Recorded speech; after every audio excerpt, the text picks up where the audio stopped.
아무도 내 잔인한 할머니의 장례식에서 추도사를 하지 않으려고 했기 때문에 내가 자원해서 그녀에 대해 아름다운 가짜 이야기를 들려주었다. 예배가 끝난 후 그녀의 변호사가 미소를 지으며 내게 다가왔다. 축하합니다. 그가 말했다. 당신이 그녀의 마지막 시험을 통과했군요. 이야기로 들어가기 전에 이걸 해보자. 당신의 나이를 댓글로 남기고 매일 더 놀라운 이야기를 위해 구독하는 걸 잊지 마세요. 이제 그 어색한 장례식장으로 돌아가보자. 나는 강변 장례식장의 앞줄에 앉아 있었고 가족들이 교장실에 불려간 아이들처럼 불편하게 몸을 꼬고 있는 걸 지켜보고 있었다. 우리는 모두 같은 이유로 그곳에 모였다. 내 할머니 김옥자 할머니를 장례하기 위해. 하지만 우리 중 누구도 그곳에 있고 싶지 않았고 슬픔을 가장하고 싶지도 않았다. 김옥자 할머니는 84세에 돌아가셨다. 솔직히 말하면 가족 대부분이 안도하고 있었다. 그녀는 어떤 기준으로 봐도 어려운 분이셨다. 그냥 어려운 게 아니라 잔인했다. 내가 기억하는 한 그녀는 자신의 부하 날카로운 말솜씨를 무기처럼 휘둘러 실망시키는 누구든지 베어버렸다. 그리고 그건 거의 모든 사람이었다.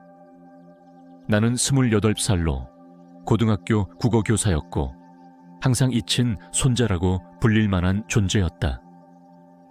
내 사촌들이 할머니의 관심과 승인, 그리고 더 중요하게는 돈을 두고 경쟁하는 동안 나는 거리를 두었다. 가족 드라마 위에 서 있지 않아서가 아니라 일찍부터 김옥자 할머니에게 가까이 다가가는 건 상처받는 걸 의미한다는 걸 배웠기 때문이다.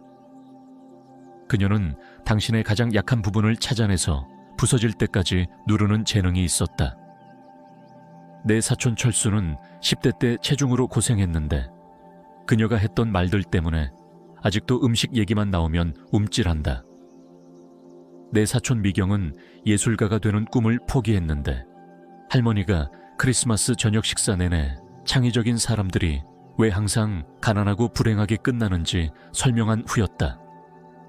하지만 김옥자 할머니에 대해 이런 점이 있다. 그녀는 그냥 무작위로 잔인한 게 아니었다. 전략적으로 잔인했다. 그녀는 상속의 약속을 당근처럼 매달아 자신의 상당한 재산이 가장 그녀를 기쁘게 하는 사람에게 갈 거라고 분명히 했다. 이 때문에 가족 모임은 검투사 경기처럼 변했고 형제자매와 사촌들이 그녀의 호의를 얻기 위해 경쟁했다. 나는 몇 년 전 그 게임에서 빠졌다. 다른 모든 사람들이 그녀의 승인을 위해 공연하는 동안 나는 그냥 방문했다. 자주 하지 않았지만 몇 달에 한 번쯤 그녀의 큰 집에 들러 느티나무 거리에 그 집에서 형식적인 거실에 앉아 가족, 이웃, 세상의 상태에 대한 그녀의 불평을 들었다. 나는 그녀의 생각에 반대하는 걸 두려워하지 않았다. 듣고 이야기했다. 그녀가 한 번 내게 말했다. 너는 나한테 아무것도 원하지 않는 유일한 사람이야. 그게 칭찬인지 비난인지 확신할 수 없었다. 이제 그녀는 떠났고 우리는 이 무균적인 장례식장에 모여 사랑으로 보낸 게 아닌 꽃들로 둘러싸인 관을 바라보고 있었다. 장례식 진행자, 긴장한 박 선생님이라는 남자가 20분 동안 누군가 추도사를 해줄 사람을 찾으려고 애쓰고 있었다. 확실히 누군가 김옥자 할머니에 대한 추억을 공유하고 싶을 텐데 그는 목소리가 반복될수록 더 절박해지며 물었다. 침묵은 귀가 먹먹할 정도였다. 내 삼촌 영철 할머니의 장남은 자신의 신발을 집중적으로 공부하고 있었다. 내 이모 순자는 핸드폰을 확인하고 있었다. 사촌들은 갑자기 꽃장식에 매료되었다. 누구라도 박 선생님이 다시 시도했다. 좋아하는 추억, 그녀가 가르쳐준 교훈, 더 많은 침묵, 작은 회중들, 대부분 나이든 이웃들과 교회 사람들 몇 명이 서로 속삭이기 시작하는 게 보였다. 이건 창피한 상황이 되어가고 있었다. 그녀는 아주 강한 여성이셨어요. 내 삼촌 영철이 마침내 약하게 제안했다. 강한 의지에 내 이모 순자가 고쳤고 그조차 관대하게 느껴졌다. 박 선생님이 점점 패닉에 빠져 방을 둘러보았다. 30년 장례식을 진행하며 아마도 죽은 사람에 대해 아무도 좋은 말을 하고 싶어 하지 않는 상황을 만난 적이 없을 것이다. 그때 내가 일어났다. 내가 할게요. 내가 말했다. 방 안 모든 머리가 나를 보려고 돌아갔다. 내 삼촌 영철의 눈썹이 놀라움에 치켜 올라갔다. 내 사촌 철수는 내가 어떤 고장난 것처럼 걱정스럽게 보였다. 민준아, 내 이모 순자가 속삭였다. 너 안 해도 돼. 괜찮아요. 내가 말하며 연단으로 걸어갔다. 누군가 뭐라도 말해야죠. 연단 뒤에 서서 김옥자 할머니를 장례하려고 온 작은 군중을 내려다보니 내가 무슨 말을 할지 전혀 모른다는 걸 깨달았다. 진실을 말할 수 없었다. 그녀가 쓰라리고 조종하는 여자로 우리 대부분의 삶을 불행하게 만들었다는. 하지만 침묵으로 서 있을 수도 없었다. 그래서 내가 평생 한 번도 해보지 않은 걸 했다. 완전히, 철저히, 그리고 절대적인 확신으로 거짓말을 했다. 내 할머니 김옥자 할머니는 사랑이 여러 형태로 온다는 걸 가르쳐 주신 분이셨어요.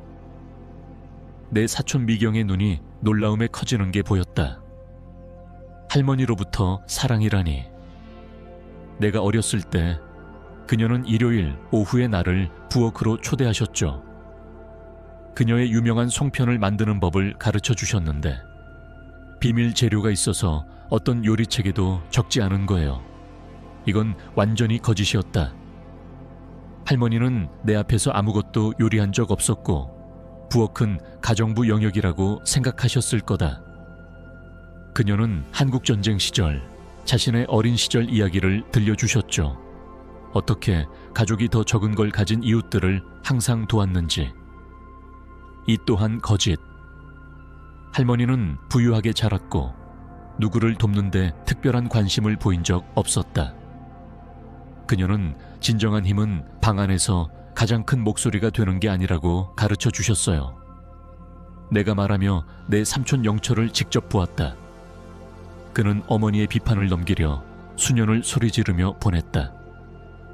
그건 모든 게 무너질 때 다른 사람들이 의지할 수 있는 사람이 되는 거예요. 나는 즉흥적으로 만들어내고 있었지만 이상한 일이 일어나고 있었다.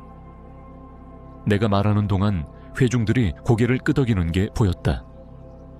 나이 든 이웃들 몇이 눈을 닫고 있었다. 심지어 내 가족들도 이 가상의 김옥자 할머니 버전에 감동받은 듯 보였다. 그녀는 사람들이 자신에게서 보지 못하는 잠재력을 보는 방법이 있었어요. 그녀는 당신을 밀어붙이셨죠. 네. 하지만 그건 당신이 가능하다고 생각한 것보다 더 할 수 있다고 믿었기 때문이에요. 이건 아마 가장 큰 거짓말일 거다. 할머니의 밀어붙임은 장렬하기보다는 감정 전쟁처럼 느껴졌다. 내가 그녀와 마지막 대화를 기억해요. 그녀는 인생에서 가장 중요한 건 쌓는 게 아니라 주는 거라고 말씀하셨어요. 친절이 유일한 화폐라고. 가장 부유한 사람들은 다른 사람들을 소중하게 느끼게 하는 사람들이라고. 김옥자 할머니에게 이 말을 돌리는 아이러니, 돈과 애정을 용처럼 지키는 여자에게 내게 잃지 않았다. 하지만 회중들의 얼굴을 보니 내 말이 효과를 발휘하고 있었다. 내 할머니는 항상 이해하기 쉽지 않았어요. 내가 말했고 이건 마침내 진실이었다. 그녀는 높은 기준을 가졌고 바보를 참지 않았지만 그 단단한 외면 아래에는 가족과 공동체를 깊이 아끼는 여성이 계셨어요. 나는 멈추고 할머니가 가장 좋은 한복을 입고 누워있는 관을 내려다보았다. 아마 그녀의 무덤에서 내가 그리는 성인 초상화에 몸을 뒤집고 있을 거다. 그녀는 때때로 사랑하기 가장 어려운 사람들이 사랑을 가장 필요로 하는 사람이라고 가르쳐 주셨어요. 내가 결론지었다. 그리고 진정한 성격은 우리를 도울 수 있는 사람들을 어떻게 대하는지가 아니라 도울 수 없는 사람들을 어떻게 대하는지에서 드러난다고. 나는 연단에서 물러나며 초현실적인 박수 소리를 들었다. 사람들이 실제로 김옥자 할머니에 대한 추도사에 박수를 치고 있었다. 내 이모 순자가 울고 있었다. 내 사촌 철수가 찬성하며 고개를 끄덕였다. 장례식 진행자조차 안도한 듯 보였다. 내 자리로 돌아가며 죄책감과 만족감의 혼합을 느꼈다. 나는 이를 악물고 거짓말을 했다. 하지만 나는 할머니에게 그녀가 생전에 거의 보이지 않은 죽음의 존엄을 주었다. 나는 사람들이 애도할 수 있는 그녀의 버전을 만들었고 그 버전이 실제로 존재하지 않았더라도 장례식의 나머지가 흐릿하게 지나갔다. 우리는 할머니가 아마 흥얼거리지 않았을 찬송가를 불렀고 그녀가 거의 실천하지 않은 자비와 용서에 대한 기도를 들었고 아마 방 안에서 돈을 받고 있는 유일한 사람들인 상주들이 그녀의 관을 나르는 걸 지켜보았다. 묘지에서 김옥자 할머니가 땅으로 내려지는 걸 지켜보며 이상한 마무리감을 느꼈다. 그녀가 가는 게 슬퍼서가 아니라 내가 그녀에게 그녀가 누구에게도 주지 않은 의심의 이익을 주었다는 데서. 매장 후 사람들이 흩어지기 시작할 때 비싼 양복을 입은 남자가 나에게 다가왔다. 그는 60대쯤으로 은발머리에 자신이 어떤 방에서도 가장 중요한 사람인 듯한 자신감 있는 태도를 가진 사람이었다. 민준 씨, 그가 손을 내밀며 말했다. 나는 당신 할머니의 변호사 이정훈입니다. 오, 내가 그의 손을 흔들며 말했다. 만나서 반갑습니다. 아름다운 추도사였어요. 그가 말했다. 그리고 그의 표정에 내가 읽을 수 없는 뭔가가 있었다. 아주 창의적이네요. 나는 부끄러움의 홍조를 느꼈다. 감사합니다. 그냥 누군가 그녀에 대해 좋은 말을 해야 한다고 생각했어요. 정말로 이정훈 씨가 미소를 더 크게 지으며 말했다. 사실 당신과 사적으로 이야기하고 싶었어요. 당신 할머니의 유산에 관한 몇 가지 사항을 논의해야 합니다. 나랑요? 나는 혼란스러웠다. 삼촌 영철 씨와 이야기하고 싶으실 거예요. 그는 집행자예요. 사실 이정훈 씨가 말했다. 특별히 당신과 이야기하고 싶어요. 내일 아침 10시에 제 사무실로 올 수 있나요? 내가 동의했다. 비록 할머니의 변호사가 나와 무슨 할 말이 있을지 상상할 수 없었지만 내가 아는 한 나는 그녀의 유언장에 언급되지 않았다. 나는 그녀의 총애받는 사람이 아니었고 관심을 경쟁하지 않았고 그녀의 유산에서 아무것도 기대하지 않았다. 그날 밤 침대에 누워 하루의 사건을 재생했다. 추도세에 대해, 내가 한 거짓말에 대해, 사람들이 내 가상의 할머니 버전에 반응한 방식에 대해 계속 생각했다. 속임수에 대한 죄책감을 느꼈다. 하지만 다른 것도 느꼈다. 이상한 평화감. 평생 처음으로 정직 대신 친절을 선택했고 정확성 대신 연민을 선택했다. 다음 날 아침 나는 정확히 10시에 이정훈 법률사무소에 도착했다. 법률사무소는 부유한 고객들의 일을 다루는 사람에게서 기대할 만한 모든 것이었다. 마호가니 가구, 가죽 장정 책들, 그리고 조용하고 비싼 권위의 분위기. 이정훈 씨가 사무실에서 나를 맞이하고 그의 거대한 책상 앞 가죽 의자 중 하나에 앉으라고 손짓했다. 민준 씨, 그가 시작했다. 당신에게 좀 특이한 소식이 있어요. 네, 내가 말했다. 무슨 기대할지 모르며. 당신 할머니가 당신에게 전체 유산을 남겼어요. 나는 그를 바라보며 잘못 들었다고 확신했다. 죄송합니다. 뭐라고요? 그녀의 전체 유산. 그가 반복했다. 집, 투자, 은행 계좌, 모든 것. 대략 20억 원 가치예요. 방 안공기가 빨려나간 듯 느껴졌다. 그건 불가능해요. 그녀는 나를 겨우 참았어요. 내 삼촌 영철, 이모 순자, 그들이 그녀의 관심을 경쟁한 사람들이에요. 네, 이정훈 씨가 끼어들었다. 그녀는 그걸 아주 잘 알았어요. 사실 그녀는 그걸 기대했어요. 이해가 안 돼요. 이정훈 씨가 의자에 기대며 표정이 더 진지해졌다. 당신 할머니는 아주 복잡한 여성이셨어요, 민준 씨. 그녀는 생애 마지막 20년을 가족 구성원들에게 인성시험이라고 불렀던 걸 실시하며 보냈어요. 인성시험. 그녀는 누가 금융보상 약속 없이 그녀를 사랑하거나 적어도 기본적인 인간 존엄으로 대할지 보고 싶어 하셨어요. 그녀는 누가 그녀를 방문하고 시간을 보내고 아무것도 얻을 게 없을 때도 친절을 보일지 알고 싶어 하셨어요. 나는 그 어색한 일요일 오후 방문들을 생각했다.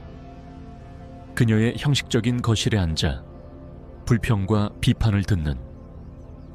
나는 그 방문들을 즐긴 적 없었지만 그로부터 아무것도 기대하지도 않았다. 당신 가족 대부분 이정훈 씨가 계속했다. 당신 할머니에게 관심을 보인 건 뭔가 원할 때뿐이었어요. 집 계약금 돈, 대학 등록금 도움, 사업 벤처 지원. 그들은 그녀를 은행으로 받지 사람이 아니라. 하지만 나는 그녀에게 아무것도 요청한 적 없어요. 내가 말했다. 정확히 이정훈 씨가 미소 지었다. 당신은 그녀를 정기적으로 방문한 유일한 사람이었고 대가로 아무것도 원하지 않았어요. 당신은 그녀를 잠재적 수입원 대신 인간으로 대한 유일한 사람이었어요. 하지만 그녀는 좋은 사람이 아니었어요. 내가 말했다. 그렇게 말하면서도 불충함을 느끼며. 네, 이정훈 씨가 동의했다. 아니었어요. 그녀는 어렵고 요구 많고 종종 잔인했어요.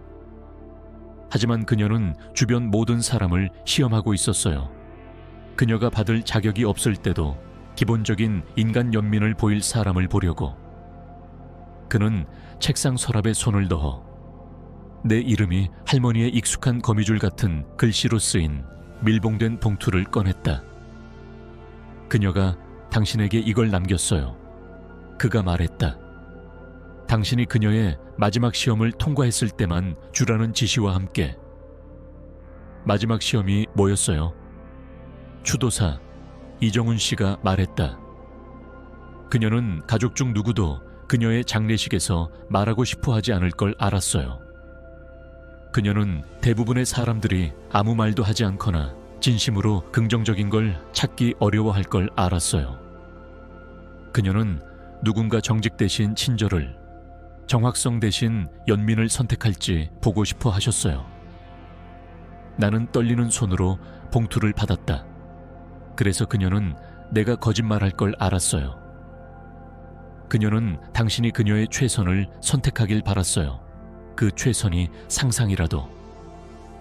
이정훈 씨가 말했다. 그녀는 가족 중 누군가 그녀가 생전에 벌지 못한 죽음의 존엄을 주길 바랐어요. 사랑으로. 나는 봉투를 열고 안에 편지를 펼쳤다. 그것은 할머니의 조심스러운 글씨로 쓰여 있었다. 내 사랑하는 민준아, 네가 이걸 읽는다면 네가 내 마지막 시험을 통과했다는 뜻이야. 그것은 네가 내 장례식에서 내 대해 친절하게 말하기로 선택했다는 뜻이야. 내가 평생 내게 그렇게 할 이유를 거의 주지 않았는데도 나는 사랑하기 쉬운 여자가 아니었다는 걸 알아. 나는 종종 잔인하고 조종적이고 요구 많았다는 걸 알아. 내 말과 행동으로 사람들을, 너를 포함해 상처 입혔다는 걸 알아. 하지만 왜 그랬는지 이해해 주길 바래. 젊었을 때 나는 친절이 이용당한다는 걸 배웠어. 관대함이 종종 약점으로 보인다는 걸, 신뢰가 자주 배신당한다는 걸, 사랑이 경고 없이 철회될 수 있다는 걸. 그래서 내 마음 주위에 벽을 쌓았고 내게 가까이 오려는 모든 사람을 시험했어. 나는 네 삼촌 영철을 그의 사업 결정 비판으로 시험했어. 내가 지지하지 않을 때도 방문할지 보려고. 그는 실패했어.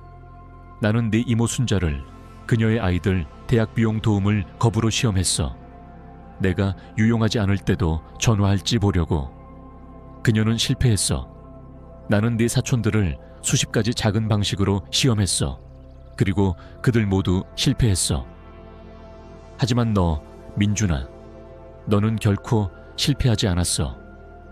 너는 내가 어렵더라도 방문했어. 내 불평을 들었어. 나와 이야기했어. 너는 내가 너에게 똑같이 대하지 않을 때도 기본적인 인간 존중으로 나를 대했어. 네가 내 친절을 알아차리지 않았다고 생각할 거 알아. 하지만 나는 알아챘어. 매 방문, 매 인내심 있는 대화, 네가 보답으로 거의 줄 게 없는 쓰라린 늙은 여자에게 선택한 매 순간, 나는 그 모든 걸 알아챘어. 내가 내게 남기는 돈은 네가 내 가장 좋아하는 손자가 된 보상이 아니야. 그것은 네 인성의 인정이지. 너는 내가 받을 자격 없을 때 연민을 보였고, 그건 사람이 가질 수 있는 가장 드물고 귀중한 자질이야. 나는 네가 이 유산을 네가 행복한 삶을 짓는데 사용하길 바래. 나는 네가 나보다 다른 사람들에게 더 친절하기를, 그리고 때때로 사랑하기 가장 어려운 사람들이 사랑을 가장 필요로 한다는 걸 기억하길 바래. 나에게 없었더라도 좋은 걸 봐줘서 고마워. 모든 내 사랑과 존경으로 네 할머니 옥자. 나는 편지를 2번 읽었고 눈물이 시야를 흐렸다. 내가 올려다보니 이정훈 씨가 부드러운 표정으로 나를 지켜보고 있었다. 그녀는 잔인하기 위해 내를 시험한 게 아니에요. 그가 조용히 말했다. 그녀는 너무 여러 번 상처받아서 신뢰하는 법을 잊었기 때문에 내를 시험한 거예요. 하지만 그녀는 진짜 친절을 볼 때 그것을 알아보는 법을 결코 잊지 않았어요. 나는 끔찍하게 느껴져요. 내가 말했다. 그 모든 해 동안 그녀가 그냥 쓰라린 늙은 여자라고 생각했어요. 그녀가 외로웠다는 걸 결코 깨닫지 못했어요. 그녀는 둘 다였어요. 이정훈 씨가 말했다. 쓰라리고 외로웠어요. 하지만 그녀는 또한 관찰력 있고 그녀만의 방식으로 현명했어요. 그녀는 진정한 인성이 우리를 보상할 수 있는 사람들을 어떻게 대하는지가 아니라 보상할 수 없는 사람들을 어떻게 대하는지에서 드러난다는 걸 알았어요. 나는 그날 변호사 사무실을 떠나며 20억 원의 수표와 할머니에 대한 완전히 다른 이해를 가지고 나왔다. 그녀는 어려웠다. 네. 하지만 그녀는 또한 인간이었다. 그녀는 잔인했지만 그녀는 세상이 친절을 이기심 대신 선택할 누군가를 볼 수 있도록 시험하고 있었다. 다음 몇 주 동안 유산과 할머니의 진짜 성격에 대한 계시를 처리하며 나는 우리 관계에 대해 다르게 생각하게 되었다. 의무감으로 견딘 그 어색한 일요일 오후 방문들이 갑자기 새로운 의미를 가졌다. 나는 쓰라린 늙은 여자의 불평을 듣는데 시간을 낭비한 게 아니었다. 나는 필사적으로 외로웠지만 너무 자랑스러워서 인정하지 못하는 누군가에게 동반을 제공한 거였다. 나는 또한 항상 나를 당황스럽게 한 그녀의 행동 일부를 이해하기 시작했다. 그녀가 때때로 같은 질문을 반복해서 묻는 방식, 내 인내를 시험하는 듯, 그녀가 다른 가족 구성원들에 대해 날카로운 말을 하는 방식, 내가 참여할지 아니면 그들을 방어할지 보려는 듯, 그녀가 때때로 그냥 침묵으로 앉아있는 방식, 내가 머물지 않으면 핑계를 대고 떠날지 기다리는 듯. 그녀는 수십 년 동안 인간 본성에 대한 실험을 하고 있었고 나는 그녀의 무의식적인 시험 대상이었다. 가장 힘든 부분은 그녀가 얼마나 고립되었을지 깨닫는 거였다. 여기 수십억 원의 돈, 아름다운 집, 큰 가족을 가진 여자가 있었다. 하지만 그녀는 이용당하는 게 너무 두려워서 모두를 밀어냈다. 나를 제외한 모두, 그리고 오직 내가 그녀의 돈에 무관심해서 그녀를 조종하려 애쓰지 않았기 때문에 나는 삼촌 영철이나 이모 순자에게 유산에 대해 말할까 생각했다. 하지만 뭔가 나를 멈추게 했다. 그들은 할머니의 승인을 얻기 위해 수년을 경쟁하며 재정적으로 이익이 될 때마다 정교한 애정쇼를 펼쳤다. 할머니의 호의를 얻으려 애쓰지 않은 손자가 실제로 그것을 얻었다는 걸 알면 어떻게 반응할까?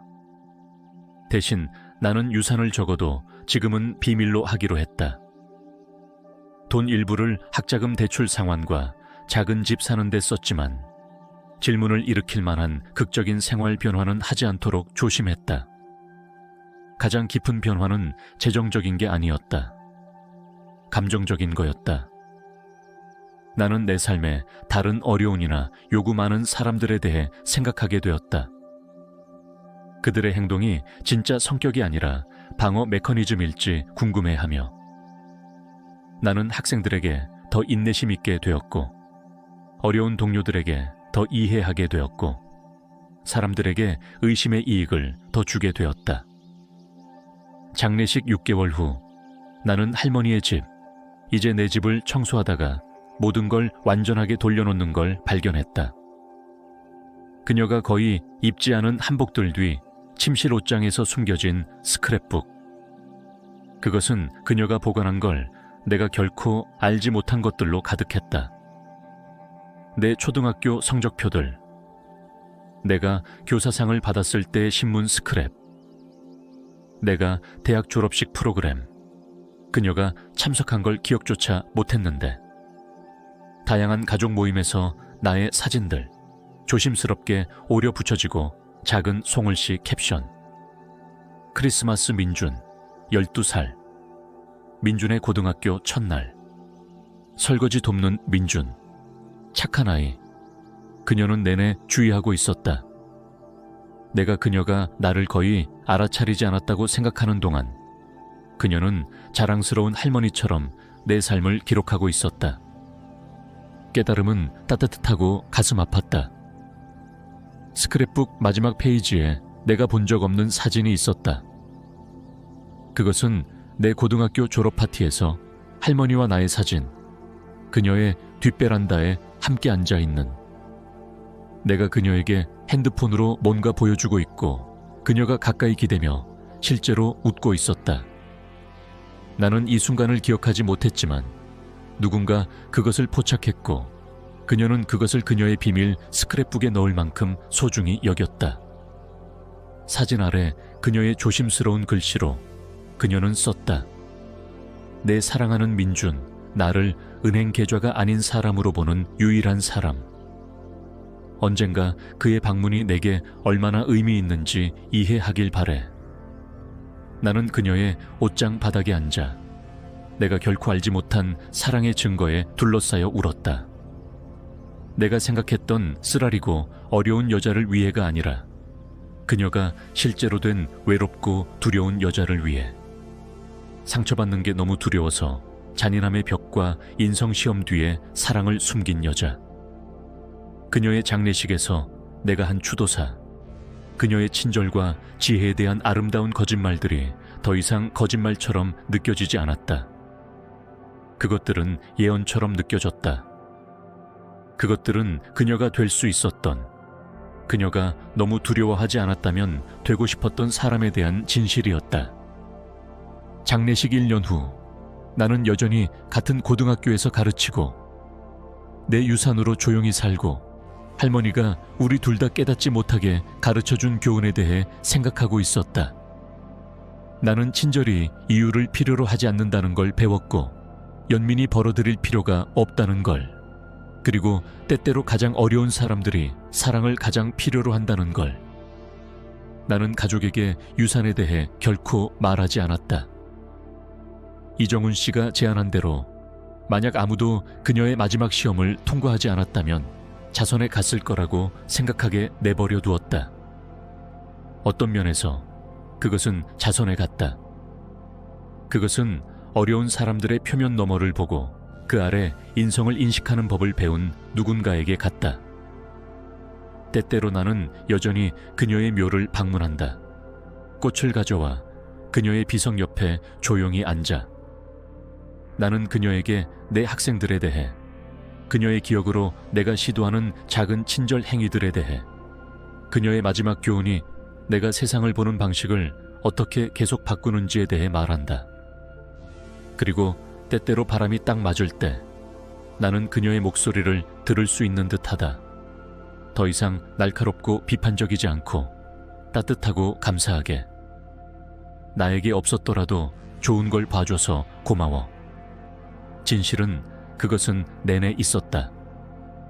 그것은 단지 수년의 상처와 두려움, 그리고 너무 여러 번 부서진 마음을 보호하려는 필사적인 필요 뒤에 숨겨져 있었다.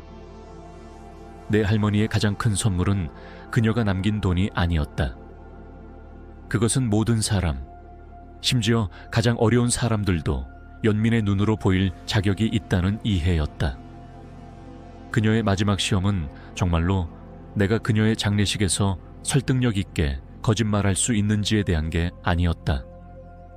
그것은 내가 판단 대신 사랑을, 정직 대신 친절을, 냉소 대신 희망을 선택할 수 있는지에 대한 거였다.